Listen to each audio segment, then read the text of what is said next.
Welcome to Kuakata. Hello everybody, কী অবস্থা সবার? আজকে আমরা আমাদের ইউনিভার্সিটি থেকে এসেছি কুয়াকাটা সমুদ্র সৈকতে। সারা রাত ট্রাভেল করে এসেছি, শুধুমাত্র সূর্য ওঠা দেখব। আমরা অনেকে এসেছি, চলুন যাই আমরা সামনে যেয়ে দেখি। আমরা কাওয়া চর দিয়ে সামনের দিকে এগিয়ে যাচ্ছি, কিন্তু এমন সময় এসেছি ভাই, সূর্য অর্ধেক উঠেই গেছে, মানে আসতে অনেক লেট হয়ে গেছে। গাড়িওয়ালা অনেক ঘুরিয়ে পিছিয়ে নিয়ে গেছে, যার কারণে আমাদের একটু লেট হয়ে গেছে।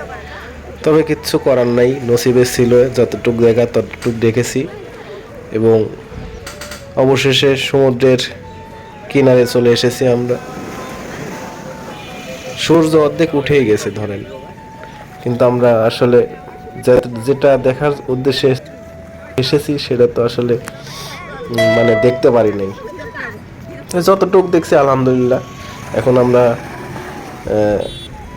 সমুদ্রের ঢেউ দেখব এবং আমাদের ফ্রেন্ড সার্কেল যারা আছে, মেয়েরা বিশেষ করে, তারা তো মনে করেন ওই ঝিনুক কুড়াচ্ছে, ঝিনুক কুড়ানো নিয়ে ব্যস্ত হয়ে গেছে।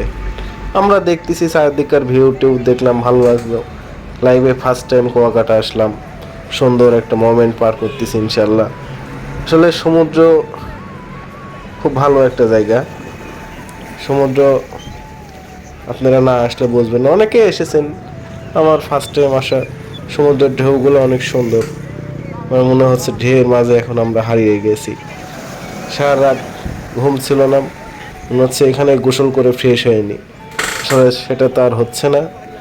আমরা এখন এখান থেকে চারদিকের ভিউ দেখব, দেখে আমরা ব্যাক নিব।